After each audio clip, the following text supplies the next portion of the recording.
E estamos de volta com a parte 2 do informativo 880 do STJ, reiniciando ainda nos julgados da quarta turma.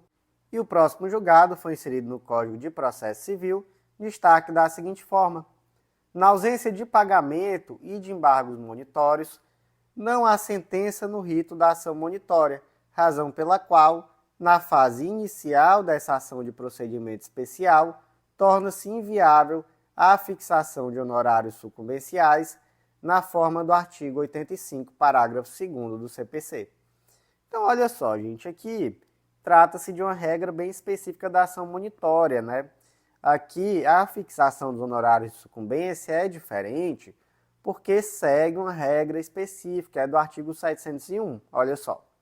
Sendo evidente o direito do autor, o juiz deferirá a expedição de mandado de pagamento, de entrega de coisa ou para execução de obrigação de fazer ou de não fazer, concedendo ao réu prazo de 15 dias para o cumprimento e o pagamento de honorários advocatícios de 5% do valor atribuído à causa.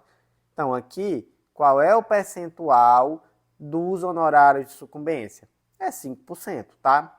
É uma regra específica. Aí vamos imaginar aqui o que pode acontecer. Pode acontecer 3 coisas, né? Primeiro, a pessoa que foi citada pode pagar. E aí paga inclusive ali seus 5% de honorário, já era, acabou-se. Quase nunca acontece, né? Mas nós temos 2 outras possibilidades que acontecem aí com mais frequência. A parte citada pode apresentar embargos e aí passa a uma fase cognitiva plena. Então, passa a ser um processo de conhecimento, né? Basicamente aqui se vai discutir aqueles argumentos apresentados nos embargos. E a outra situação é a pessoa que foi citada ficar ali caladinha, não faz nada, não apresenta embargos, não paga, não faz nada, aquela coisa, né? Tô invisível. E aí o que acontece? Você passa diretamente para uma fase executiva. Então, meio que aquilo ali se torna um título executivo e você vai passar efetivamente a executar. Aí, gente, é que vem a dúvida aqui nesse caso concreto. E aí, nesse caso, imagina que o Zezinho foi citado para pagar um determinado valor em uma ação monitória. Ficou calado, tá? Não apresentou embargos, não pagou, não fez nada.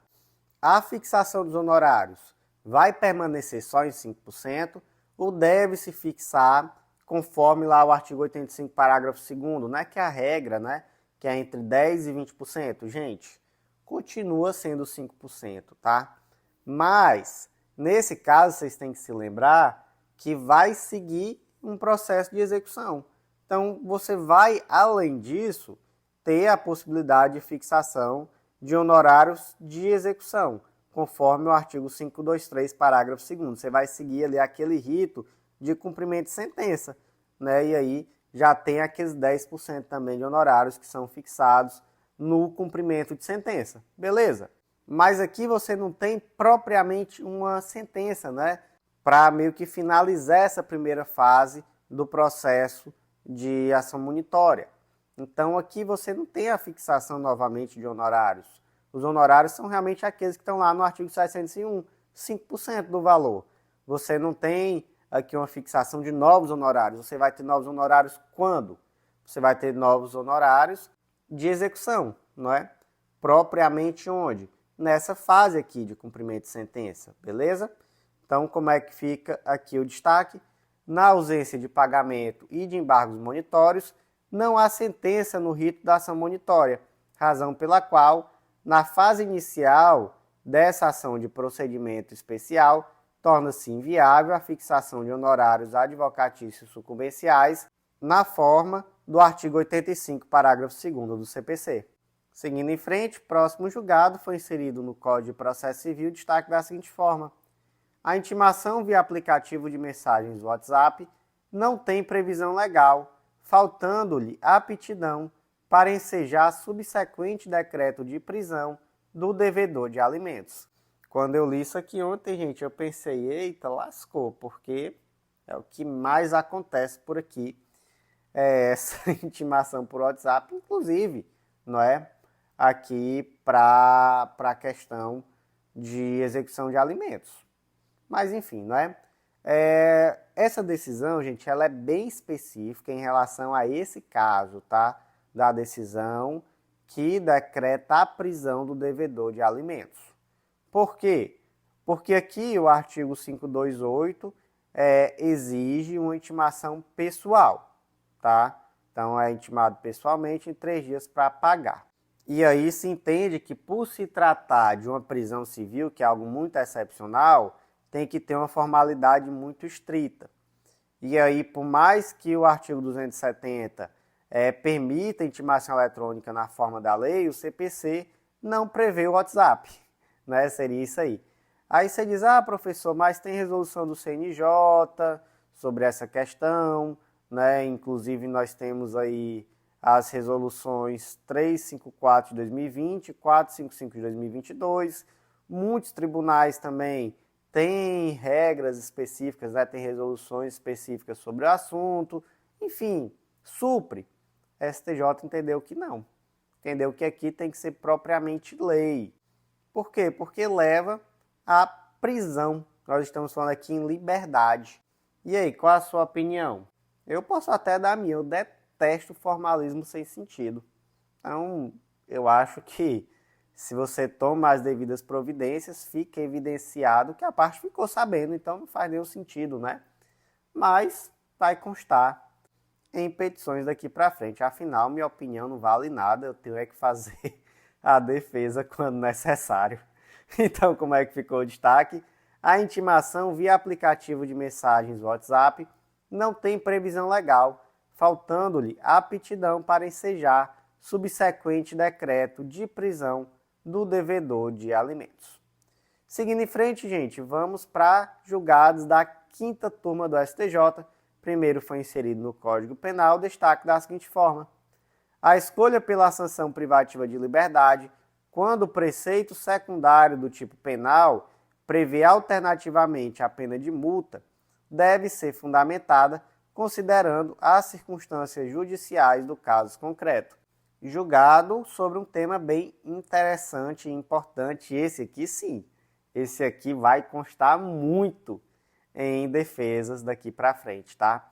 Nós temos aqui um caso concreto que o crime foi o de ameaça. E aí, gente, o artigo 147, né, que traz o crime de ameaça, traz uma pena de detenção de 1 a 6 meses ou multa, tá? Ou multa. E aí vem a questão. É preciso que o juiz fundamente concretamente a aplicação da detenção ao invés da multa? Ou existe aqui uma discricionariedade judicial de aplicar uma ou outra? Gente, nós temos aqui a necessidade de uma justificação suficiente. Discricionariedade não é arbitrariedade. Então, a ausência de uma fundamentação específica invalida a escolha da pena de detenção.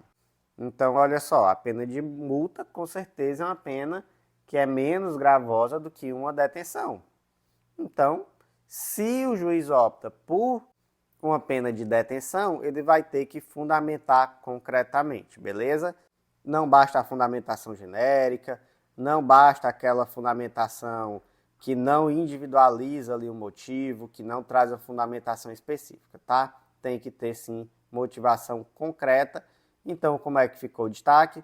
A escolha da sanção privativa de liberdade, quando o preceito secundário do tipo penal prevê alternativamente a pena de multa, deve ser fundamentada considerando as circunstâncias judiciais do caso concreto.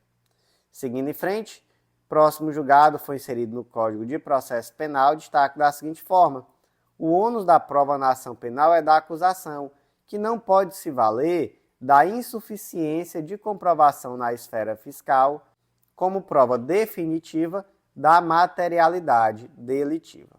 Vamos aqui para um caso concreto. Imagina que o Jair ele é sócio de uma empresa, a empresa KFSA. E aí, o que o Jair fazia? Ele escriturou determinadas notas fiscais de entrada e aí ele utilizou esses créditos de ICMS decorrentes dessas notas. Algum tempo depois, o fisco cancelou a inscrição estadual das empresas que estavam indicadas como fornecedoras. E, por outro lado, a empresa KF, ela não comprovou adequadamente que, de fato, essas compras ocorreram. Aí, basicamente, teve ali um procedimento administrativo, não é? Essas notas foram consideradas como notas frias, ou seja, notas relacionadas a compras que não existiram. E aí, basicamente, se cancelou essas notas e, diante da insuficiência de comprovação da operação, cancelou-se também esses créditos de ICMS e realizou-se a cobrança. Depois, o que se fez? Remeteu ali tudo para o Ministério Público para averiguar se existiria ali algum indício de crime. O Ministério Público pegou e disse: indício? Aqui nós temos provas, e já apresentou foi a denúncia. Não determinou investigação, não fez investigação nem mesmo, nada disso. Solta aqui, ó. Pá. Pega o procedimento fiscal e apresenta a denúncia. Aí chegou no juiz, não é? E aí, gente, como é que fica essa situação? Aí o que a gente tem que ter em mente? A gente tem que ter em mente que o ônus probatório é muito diferente em um procedimento administrativo fiscal e em uma ação penal. Muito diferente mesmo, porque o contribuinte ele pode ter o ônus de comprovar perante o fisco que aquela situação, né, que aquela compra e venda, enfim, aquela relação que está ali escriturada aconteceu. Ele tem esse ônus, né, perante o fisco. Mas em um processo criminal, ele não tem ônus de nada. A presunção é de que ele é inocente. O ônus de demonstrar a culpa é de quem? É do Ministério Público. Então, gente, o Ministério Público não pode simplesmente se valer daquilo que foi decidido em um procedimento administrativo fiscal para simplesmente entender que aquela pessoa é culpada criminalmente, porque criminalmente o Ministério Público tem o ônus de comprovar com certeza que realmente não aconteceu aquela operação. Enquanto, quando nós falamos em um procedimento administrativo fiscal, não é?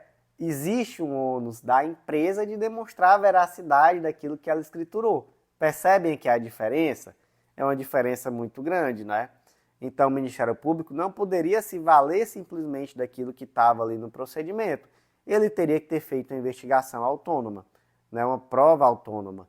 Aquilo ali simplesmente valeria como um indício para que a partir dali iniciasse uma investigação, depois, não é, apresentasse uma denúncia, e aí, no âmbito judicial, aí se produziria provas efetivamente e teria-se uma condenação. Por outro lado, simplesmente se valer de um procedimento fiscal e achar que isso por si só é suficiente para a condenação, não é uma postura válida, permanecendo então o ônus probatório do Ministério Público que não foi atendido devidamente. Então, como é que ficou o destaque? O ônus da prova na ação penal é da acusação, que não pode se valer da insuficiência de comprovação na esfera fiscal como prova definitiva da materialidade delitiva. Próximo julgado foi inserido no Código de Processo Penal destaque da seguinte forma: a natureza formal do crime de organização criminosa não impede a decretação e manutenção do sequestro de bens que possam estar relacionados à atividade da organização. Então imagine uma situação assim: a Renata, ela é denunciada por organização criminosa. No caso, na denúncia consta que ela integra um grupo que é estruturado para a prática de crimes econômicos. Beleza. Nesse primeiro momento, ela não foi denunciada por outros crimes. Ela foi denunciada simplesmente por integrar essa organização criminosa. Mas já se verificou que existiam indícios veementes de uma proveniência ilícita de bens. Ela tinha ali muitos bens que não eram explicados. Ela estava sendo denunciada por integrar uma organização criminosa estruturada para a prática de crimes econômicos. E aí, basicamente, né, diante desses indícios veementes que estavam ali nos autos, né, imagino eu, de que esses bens que ela tinha eram de proveniência ilícita, já se decretou o sequestro dos bens. Qual foi a tese defensiva? De que, como ela nesse momento só estava denunciada pelo crime de organização criminosa, que é um crime formal e que, portanto, não exige resultado naturalístico, então não seria possível o sequestro de bens em virtude desse crime. Precisaria de um crime material, não é? Para aí sim verificar se daquele crime específico decorreu algum bem de origem ilícita. Gente, essa tese defensiva, ela foi acatada? Não. Por quê? Porque, olha só, não equivale você dizer que um crime é formal a você dizer que não há uma repercussão patrimonial decorrente daquele crime. Não são duas coisas equivalentes. Até porque um crime formal ele não exige um resultado naturalístico. Não é que ele não possa ter um resultado naturalístico. E menos ainda quer dizer que esse crime formal ele não pode ter repercussão econômica. Aí é claro que pode ter repercussão econômica, não é? Além disso, para o deferimento do sequestro, não se entra nesse critério. Basicamente, se exigem indícios veementes da proveniência ilícita desses bens. Então, a capitulação do crime na denúncia é meio que irrelevante nesse momento, tá? Para esses efeitos. Então, como é que ficou o destaque? A natureza formal do crime de organização criminosa não impede a decretação e manutenção do sequestro de bens que possam estar relacionados à atividade da organização. E seguindo em frente, vamos para o último julgado de hoje. Ele foi inserido no Código Penal, destaque da seguinte forma: tendo em vista a quantidade significativa de delitos praticados com modus operandi similar, é possível estender para além do interstício de 30 dias o requisito temporal para o reconhecimento da continuidade delitiva.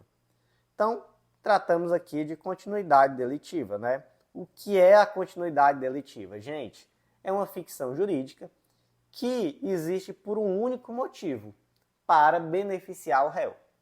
Essa ficção jurídica, ela trata crimes diversos que deveriam, não é, se não existisse esse instituto, ser tratados como crimes individuais em concurso material e, para evitar uma pena excessivamente pesada, ele diz assim, bora fazer o seguinte, já que esses crimes são muito parecidos, vamos pegar a pena de um crime e simplesmente exasperar. Então, olha só o que diz o artigo 71.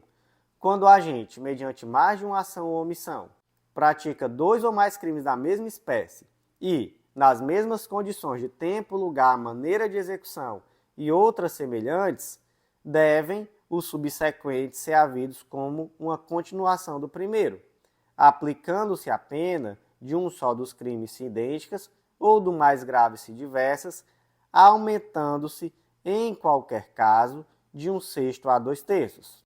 Como que a gente determina essa fração de aumento? Gente, critério meramente quantitativo. Temos súmula, tá, sobre esse assunto. É a súmula 659 da STJ.